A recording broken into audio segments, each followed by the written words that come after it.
Hello, my name is Ritchie Nelson, and I've been black almost all my life. Before I get started with today's story, I want to personally thank. That's stupid! Personally thank? I want to thank the people for the United Arab Emirates for watching my video. I want to thank the people from Canada, U.S. Virgin Islands, and of course the good old U.S. of A. Thank you all for taking the time to watch and subscribe. And for my friends that have not subscribed yet, I'm saddened. 200 friends on Facebook and only 15 subscribers. I thought you guys had love for me. Anyway, today's story. I'm a very competitive person. Started out being competitive back in grade school with candy sales and raffle ticket sales. I wasn't competitive with girls because no one liked me. So all of my girlfriends came out of magazines. I had paper girlfriends. That information is in some of the videos if you just take the time to watch them. Now, I pride myself in being number one in auto sales. I also pride myself in loving big women. Not the 200 or 300 pound big women. Those are tiny women. I'm talking about the supersized women. I go places where no other guy would ever go. After I've climbed to the mountaintop to a 300 pound person, I said, there's no risk in this. I can deal with 300 pounds.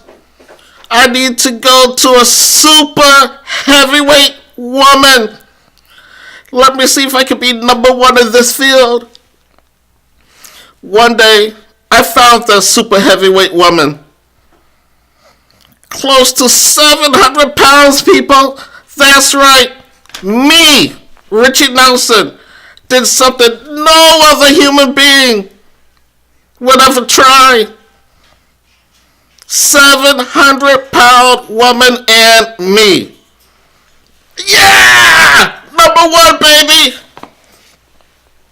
So I met this 700 pound woman over the internet, made plans to go visit her.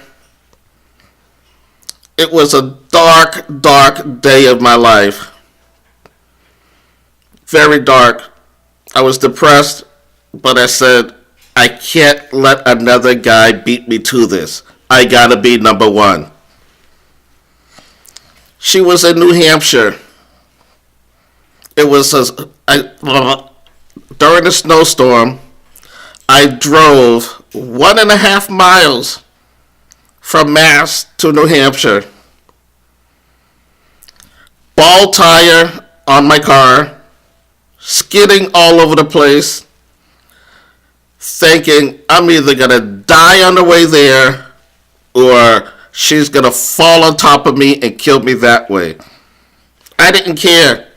I just wanted to accomplish something that no other human being accomplished up to that point.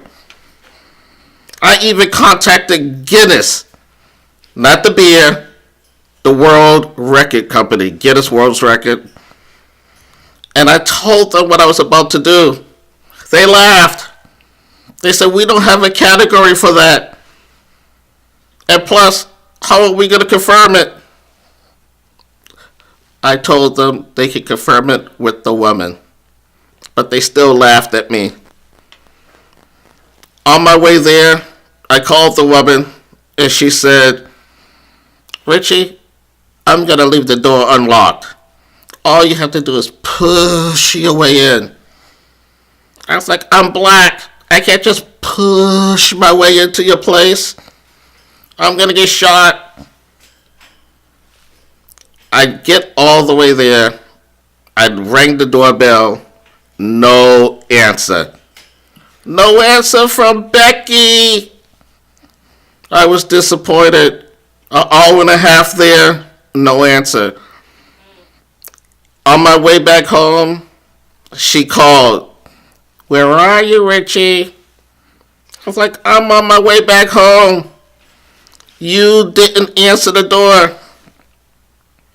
I was so desperate to break this record. I was so desperate to go where no man has ever gone before. I turned the car around in the middle of the snowstorm and I went back to New Hampshire. This time, the door was unlocked. I pushed my way inside, and there was this woman laid all across the king-size bed, from one end to the other end, all woman.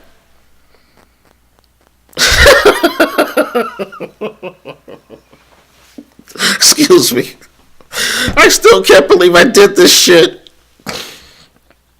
From one end to the other end, all women. You could not tell where she began and where she ended. It was just all flesh all over the place. I introduced myself. She told me she had just taken some sleep aids, but she still wanted to do this. I climbed up the mountaintop. It took me a while to get all the way on top.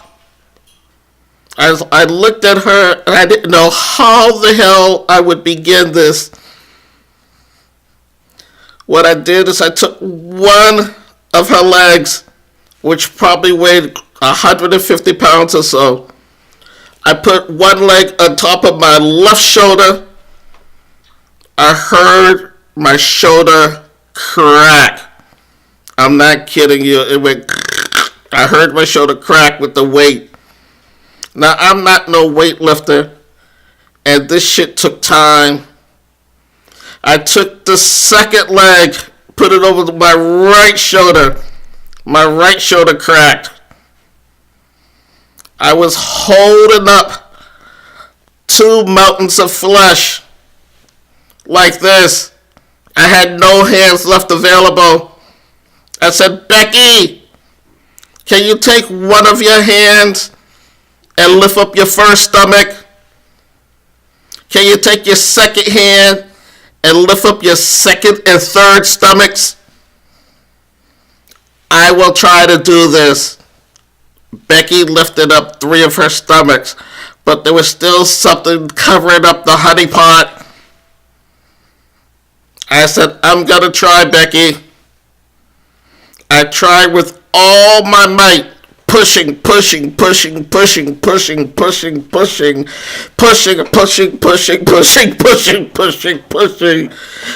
I finally gave out. I didn't know whether I was in, out, or had flesh wrapped around my ding-a-ling. It didn't matter. I did what I came there to do. What no other human being ever tried up to this point. Now, Becky, she sneezed. I was still down there. My head slipped, and I don't know where I was after that. I don't know if I was up her hoo-ha or in between the thighs. All I felt was slime everywhere. Becky fell asleep, and I stayed down there for the duration with little to no air. When Becky finally woke up, she looked at me and said, "Do you think we're sexually compatible, Ritchie?" I didn't want to hurt Becky's feelings. I was like, hell yeah. This is the best stuff I've ever had in all my life. Becky turned to me and says, "I'm sorry, you're no Denzel Washington." I'm like, what? As if Denzel Washington would have attempted what I just did.